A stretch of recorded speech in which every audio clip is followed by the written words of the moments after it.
It happened so fast, I didn't know what to do. One minute, I was getting ready to call it a day and head inside, and the next, I was standing in my front yard, staring in disbelief at my neighbor's car driving off, with my dog sitting in the passenger seat, as if it were just another casual ride. My heart raced, my mind went blank, and for a second, I thought I was seeing things. But when I saw the smile on Janet's face, the neighbor who had always been overly nice but weirdly intrusive, it all clicked. She'd taken my dog, and as if that wasn't enough, she had the audacity to send me a letter a week later, demanding I pay a $3,000 fine for violating property rights. It was the perfect storm of frustration, confusion, and betrayal. And I knew right then that this was no mistake. My HOA neighbor had just crossed a line, and she wasn't going to get away with it. I had always been the quiet type, someone who kept to myself, focused on my work, and enjoyed the peace of my home. Life in the neighborhood had been calm until Janet, the HOA president, started taking an odd interest in my property. I didn't mind at first. After all, she was just another overzealous homeowner trying to enforce every single regulation she could. But it started to feel invasive. It wasn't just about the lawn anymore, or the color of my mailbox. It was as though she had an obsessive need to control the smallest details of my life. And when she started getting involved in matters that weren't any of her business, like how I manage my pets, it became clear that something bigger was at play. My dog, Max, was the one thing in my life that truly brought me joy, and I had always made sure he was safe and well cared for. But somehow, Janet felt the need to intervene in my care for him, and before I knew it, she was on her way to making an even bigger issue out of it. It all started innocently enough. A few casual conversations about neighborhood rules and how certain pets weren't allowed to roam free. Max had a tendency to wander around the yard, but he always stayed within the boundary of our property. Janet, however, had a tendency to take everything to heart. She was the type to read the HOA rules for fun and make notes about how each household was failing to meet every little stipulation. One afternoon, she approached me with a half-smile, holding up a set of papers she'd printed out from the HOA's official website. "You know, there's a clause in the rules that says pets must always be leashed outside," she said with an overly polite tone that made my skin crawl. "I just thought I'd remind you in case you weren't aware." I nodded politely, but the annoyance started building. Janet had no right to tell me how to handle my own pet. Max was mine, and I was responsible for him. But Janet didn't seem to see it that way. Instead, she took it upon herself to send increasingly stern warnings about Max's behavior, warnings that were based on nothing but her personal opinion. She wasn't concerned about the rules. She was trying to exert control over every little aspect of our lives. As the weeks passed, Janet's interference grew more and more intrusive. I'd find notes on my door, messages in my mailbox, and even one or two emails from the HOA, all accusing me of various offenses ranging from a supposed failure to maintain proper landscaping, which was absurd, to the increasingly bizarre claims about my dog's disruptive presence in the neighborhood. I never took her seriously, until that one fateful afternoon when everything changed. I was outside, working on a project in the garage, when I looked up to see Janet's car slowing down at the end of the driveway. Before I had time to even process what was happening, the car stopped. Janet got out, walked up to my fence, and without a word, opened the gate and let herself in. I watched, frozen in place, as she made a beeline for Max, who was lounging lazily under a tree. She knelt down beside him, whispered something in his ear, and without hesitation, snapped his leash on. Max didn't even bark or struggle. He just followed her as she led him to the car. I didn't know what to do. My mind screamed at me to run after them, but I couldn't move. By the time I snapped back into action, the car was already pulling away, leaving me standing there with nothing but the sound of my heart pounding in my ears. That's when I knew. This wasn't about the dog. This wasn't about rules or property rights. This was about control. And Janet was playing the game like she had all the power in the world. I rushed inside, grabbed my phone, and called the police. But as I dialed, I couldn't shake the feeling that this was just the beginning of a much larger battle. It wasn't just about Max. It was about standing up to the people who thought they could push you around without consequence. And I wasn't going to let Janet or the HOA get away with this. The days that followed were a whirlwind of confusion, anger, and disbelief. The police had come, but there wasn't much they could do. Janet had claimed that she was simply concerned for the dog's safety, despite the fact that she had no legal right to take him from my property. They didn't press charges, and as frustrating as it was, I knew the battle was just beginning. After all, I wasn't just up against a neighbor with a strange sense of entitlement. I was up against the very system that had given her the power to act as though she could decide what was best for everyone in the neighborhood. The HOA, the Homeowners Association, which was supposed to help maintain the community, had long since devolved into a power-hungry clique of individuals who took their authority a little too seriously. And now, with Janet as the president, it was more of a dictatorship than a governing body. She had always been one to push boundaries, but this time, she had crossed a line.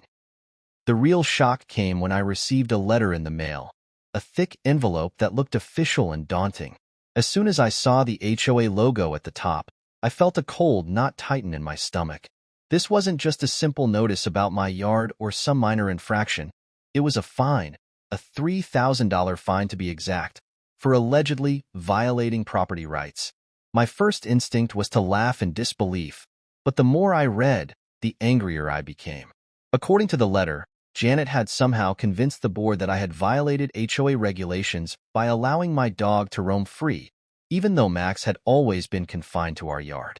They claimed that his presence was disruptive, and worse, they were now holding me accountable for endangering property values by allowing him to be off-leash. The absurdity of it all made my blood boil, and I could feel my frustration rising with each line I read. But this wasn't just about a dog. It was about a neighbor who thought she could manipulate the system to punish anyone who didn't bow to her rules. I didn't know what to do at first. I had never been one to deal with legal matters or complex property issues, and the thought of fighting a fine that big felt overwhelming. But I wasn't about to let Janet or the HOA get away with this. I wasn't some pawn in her game. I took a deep breath, steeled myself, and immediately began researching my rights. I dug into property laws, HOA regulations, and any legal precedent that could help me fight back. The more I learned, the clearer it became that the HOA had absolutely no grounds to impose any fine on me. My property was legally outside of their jurisdiction. But the realization only made my anger grow. Janet had used her position to try and intimidate me into compliance, and she had done it with the backing of the very organization that was supposed to protect our rights, not trample over them. I couldn't let this go. Not when it was clear that Janet was willing to go to any lengths to get what she wanted. I knew that calling the HOA to try and sort this out would be futile. After all, I had already tried that when I called them about Max. I had dealt with Janet's smug condescension, her refusal to listen, and her blatant disregard for the truth. She wasn't interested in resolving anything. She was interested in power, and she wasn't going to back down easily. So, I decided to take a different approach. I needed to make sure that I had the legal backing to fight this, and that meant consulting a lawyer. But not just any lawyer. I needed someone who had experience with property disputes and, more specifically, with HOA overreach. I found a reputable attorney, a woman named Sarah Green, who specialized in fighting against corrupt or overly aggressive HOAs. Her reputation was solid, and the reviews I found online gave me the confidence I needed to pick up the phone and schedule an appointment. As soon as I sat down with her and laid out the details of my situation, she wasted no time in giving me the clear direction I needed. The moment Sarah took a look at the fine, she shook her head in disbelief. She couldn't believe what she was reading. "This is an absolute farce," she said, after briefly scanning the documents. "The HOA has no legal grounds to fine you. Your property is not part of their jurisdiction, and even if it were, this whole thing about your dog is absurd. They're just trying to bully you into submission." I felt a surge of relief flood through me. Finally, someone who understood what I was up against. She assured me that she would help me fight this, that we could send a formal cease and desist letter to the HOA to make it clear that I wasn't going to back down. But she also warned me that this might get messy. Janet wasn't the type to let go of a fight easily, and the HOA wasn't going to back off without putting up a fight of their own. I knew Sarah was right, but I also knew one thing for sure. I wasn't going to let Janet steal my peace of mind, my dog, or my home. We wasted no time in sending the cease and desist letter, making it clear to the HOA that any further attempts to fine or harass me would be met with legal action. I knew it was just the first step, but I felt a small sense of relief knowing that I had taken control of the situation. Unfortunately, that relief was short-lived. Within days, I received another letter from the HOA, this time from their lawyer. It was a thick, intimidating packet of legal jargon, full of accusations and threats that I had come to expect from people like Janet. They claimed that I was maliciously interfering with HOA business and that I was continuing to flaunt their authority. The letter was long and convoluted, but the message was clear. They weren't going to let me go that easily.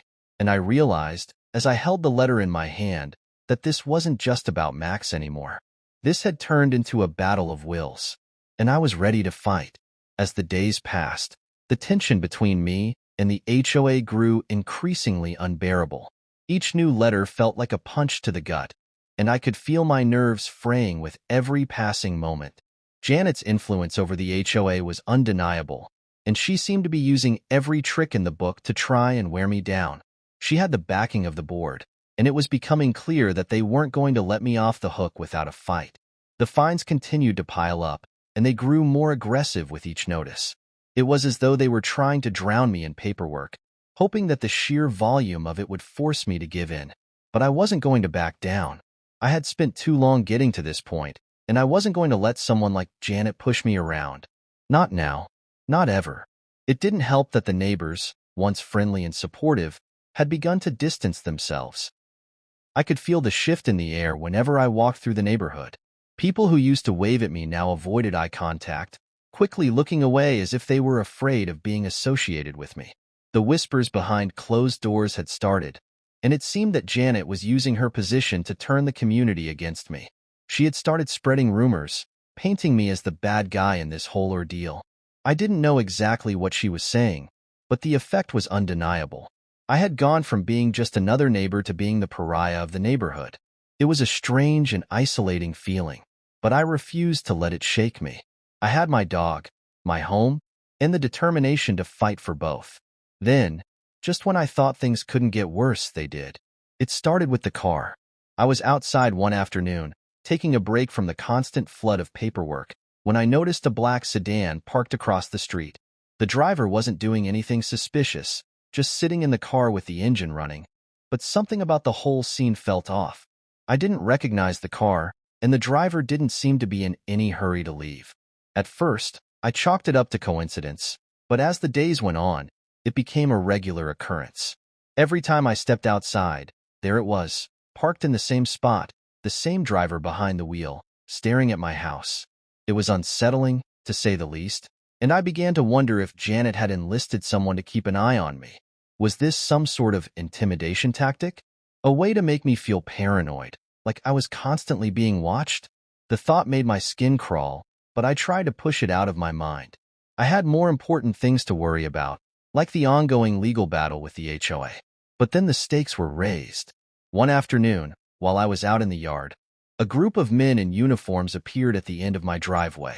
At first, I thought they were just contractors or workers from the neighborhood association, but as they walked closer, I saw the badges on their shirts. Security guards. My stomach dropped. They didn't look like they belonged here, and I knew immediately that something wasn't right. They started walking around my property, inspecting the yard as if they had the right to be there. I couldn't believe it. Who sent them? Why were they here? I knew I had to act quickly. I walked over to them, keeping my tone as calm as possible, and asked what they were doing on my property. They mumbled something about a routine inspection for property compliance, but I knew better. This wasn't a routine inspection. They were here to intimidate me. They were here to send a message, and I wasn't going to stand for it. I demanded that they leave immediately, telling them they had no right to be on my land. They hesitated, clearly not expecting any resistance. The taller of the two men, the one with the more aggressive posture, sneered and took a step forward, as if to challenge me. But I stood my ground. I wasn't about to let these two strangers walk all over me. I reminded them that my property was outside the jurisdiction of the HOA, and they had no authority here. They exchanged uneasy glances, but neither of them moved. It was clear that they were just following orders, but those orders were illegal. I gave them one final warning: leave now, or I would call the sheriff. The threat of real legal action seemed to get through to them. With one last look of frustration, they turned and walked off my property, but not without throwing a few dirty looks in my direction. I knew this wasn't over, but for now, I had one. At least, I thought I had. Later that evening, as I sat down to reflect on what had just happened, I noticed something new. A black sedan, the same one that had been parked across the street for days, was now parked directly in front of my house. I had seen that car before, but this time, the driver wasn't just sitting there. He was getting out of the car and walking toward my front door. My heart sank. Was this it? Had the HOA finally sent someone to confront me in person? I didn't know who this man was or what he wanted, but I knew one thing for sure. This was far from over. The HOA was relentless, and Janet had made it clear that she wasn't going to let me go without a fight. I took a deep breath and steeled myself for whatever was coming next. I had already fought for my dog, for my home, and for my rights, and I wasn't about to back down now. As the tension mounted, I began to realize just how deep the web of manipulation and control was that Janet had spun around me. The strange occurrences continued, and it felt as though every time I turned around, there was something new to worry about. The man who had gotten out of the black sedan never did knock on my door. Instead, he merely walked around the perimeter of my property, as though he was conducting some kind of silent inspection. I could feel the weight of his gaze on me, even as I watched from my window, trying to remain calm and assess what was happening. Was this a form of intimidation? Or was it something more? I didn't know, but I wasn't about to let fear dictate my next steps. Whatever game Janet was playing, I was in it now, and I wasn't going to lose. Days later, I received yet another letter from the HOA. This one was different. It wasn't just a fine or a vague threat. It was an official notice warning me that they would be taking legal action if I didn't comply with their demands. They claimed that my property was, in fact, under their jurisdiction, and that the numerous violations I had supposedly committed could result in severe legal consequences, including the possibility of a lien being placed on my property. This was no longer about fines or rules. It was about intimidation, pure and simple. Janet and the HOA had escalated things to the point where they were actively trying to take control of my home. The letter was a direct threat, and it made my blood boil. I had spent years saving up, buying my house, and making it my own, and now someone was trying to take it all away from me. But they didn't know who they were dealing with. I was no stranger to fighting for what was mine. I had always been the type to stand my ground, but this was different. The stakes were higher than they had ever been before, and it wasn't just my property at risk. It was my peace of mind, my rights, and my dignity. I knew I had to act fast, but I also knew that I couldn't do it alone.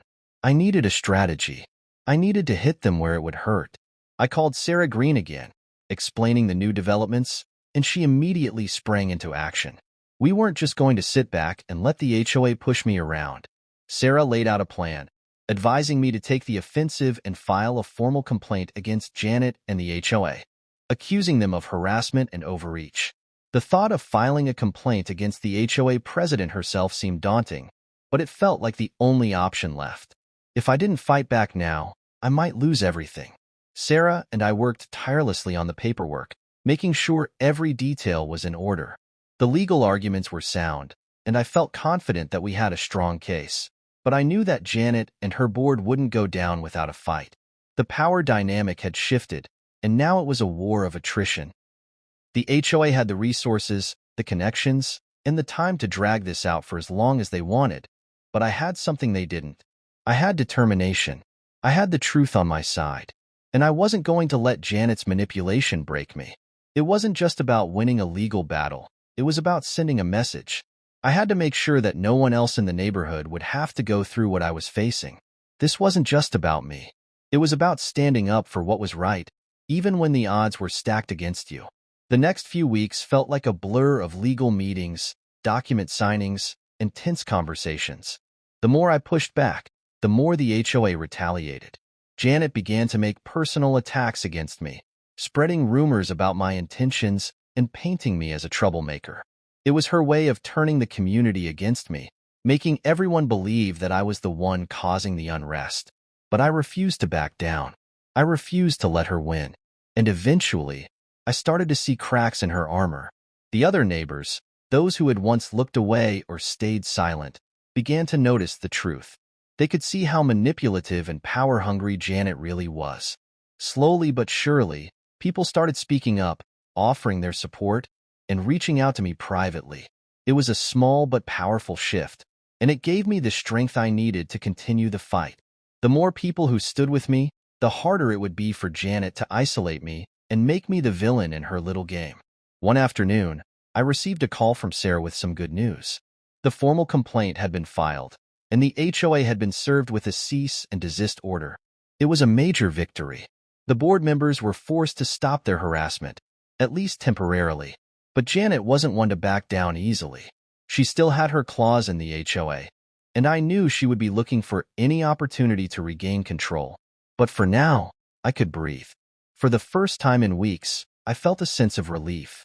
The storm wasn't over, but I was finally in a position to fight back with everything I had, and I was ready for whatever came next. Janet had underestimated me, and now it was time for her to realize that the fight she started was far from over. The battle with the HOA had reached a boiling point, and I could feel the pressure mounting as the legal proceedings continued to unfold. Janet, despite being temporarily silenced by the cease and desist order, was not one to give up easily. It became apparent that she was rallying the HOA board behind closed doors, preparing for the next phase of their campaign against me. But the tables had turned. The once solitary fight had now gained momentum, and I wasn't alone anymore. I had the backing of the community, and more importantly, I had the support of those who had once been too afraid to speak up. They had seen the truth about Janet's manipulation, and they were finally ready to take action. Word had spread about the corruption of the HOA, and even those who had once blindly followed her were now questioning her authority. The cracks in her power were widening, and I could almost hear the sound of her empire crumbling beneath her. The tipping point came when, unexpectedly, the HOA called an emergency meeting. It was a last-ditch effort to salvage the situation and keep their grip on the neighborhood. Janet was still president, and she seemed confident that the board would stand by her. But as the meeting unfolded, it became clear that the tide had turned. The new voices speaking out against her were too loud to ignore. Neighbors who had been silent for so long now found their courage, sharing their concerns about the way the HOA had been run and how Janet had abused her position for personal gain. They were tired of the constant control, the unreasonable fines, and the lies that had been spread for far too long. I watched as the board members, once loyal to Janet, began to shift in their seats, unease settling over them. It was a slow, tense moment, but I could feel the victory coming. Janet's influence was slipping, and there was nothing she could do to stop it. The vote to remove her from her position was almost unanimous. The woman who had once wielded so much power over me was now the one left without any allies, standing alone in a room full of people who no longer trusted her. By the end of the week, Janet was out. It was the culmination of months of struggle, and I couldn't help but feel a deep sense of satisfaction. It wasn't just about her removal from the HOA. It was about reclaiming my life and my peace. It was about standing up to someone who thought they could bully me into submission. It was about proving that, no matter how hard they tried to break me, I would never give up. But even as I celebrated this small victory, I knew the work wasn't over. The HOA, now leaderless, had to be restructured.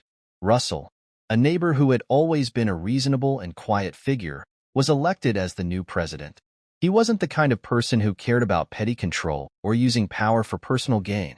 He genuinely wanted to make the neighborhood a better place. A few days after his election, Russell came to my door to offer a personal apology, not just for the actions of Janet, but for the entire HOA's overreach. It was unexpected, but welcome. The apology felt genuine, and for the first time in a long time, I felt like I could actually trust someone in a position of power in this neighborhood. Things were finally looking up. The ridiculous fines stopped, the restrictions that had once stifled everyone were lifted, and the petty harassment that had plagued my daily life became a thing of the past. In the months that followed, the HOA underwent a complete transformation. Russell, true to his word, worked tirelessly to undo the damage that Janet had caused. The rules were no longer draconian, and the community began to feel like a real neighborhood again. People began to interact, share stories, and, most importantly, live without the fear of constant judgment or absurd fines hanging over their heads. I even received an invitation to a neighborhood barbecue, something that had seemed impossible just a few months earlier. I wasn't sure what to expect, but I decided to go. And when I arrived, I was surprised to find that it wasn't the awkward, stifled event I had imagined. The people who had once avoided me now welcomed me with open arms, and I could feel the weight lifting off my shoulders. The irony of it all wasn't lost on me. After months of fighting, I had somehow become part of the solution, a part of the community once more. Janet was gone, and I had won. Not just the legal battle, but the battle for the kind of life I had always wanted. It was no longer about the fines or the restrictions. It was about reclaiming my place in this world, about standing up for what was right, and about realizing that sometimes the greatest victories come not in the form of money or legal rulings, but in the small moments when you're finally able to sit back and breathe easy. I had fought for my home, for my dog, and for my peace, and in the end, I had won. Janet may have thought she could control everything, but she had underestimated the strength of someone who was willing to stand up for what they believed in.